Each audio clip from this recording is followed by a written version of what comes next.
Welcome back. School children are surrounded by all kinds of technology in the classroom, computers and Chromebooks, smart boards, but today's students probably might not realize what it was like without those things. However, some are getting that chance. John Last tag along for this latest field trip in this edition of The Last Word.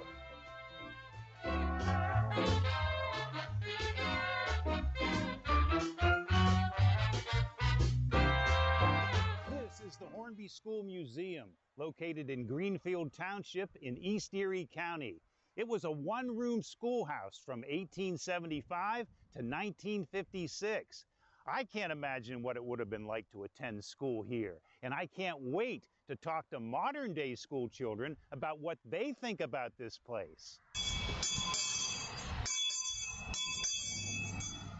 I joined some fourth grade classes from Northeast Elementary School for their field trip at the old schoolhouse.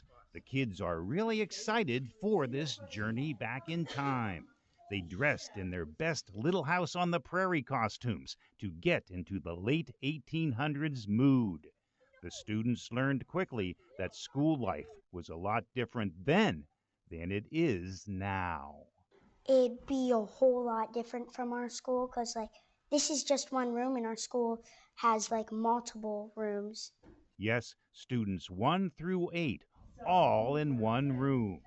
The school children who attended Hornby back then all came from the farm, but they also had chores to do when they arrived at school.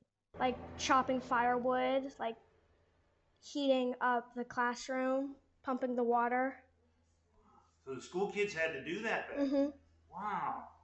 The modern-day students learned all about the coal stove in the classroom, the big water jug, and the old desks with inkwells and feather pens. There was no cafeteria and no restrooms except for this outhouse. But the thing that made these fourth graders shudder during their field trip was about old-time school discipline. If a boy misbehaved in Miss Firewick's class in 1875, he would find himself the target of shame. There's a hat over there and they'd have to put it on, or they'd have to sit on the girls' side of the room and wear a girl's bonnet.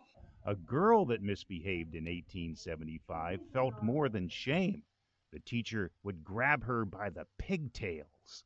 For girls, get your hair hung on a peg, then you'd have to stand on a little block of wood on your tippy toes. Well, don't they do that in Northeast? No, not at all.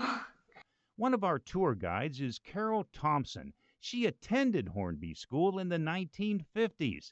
This former teacher loves to host the young people of today. It's wonderful. I enjoy it very much.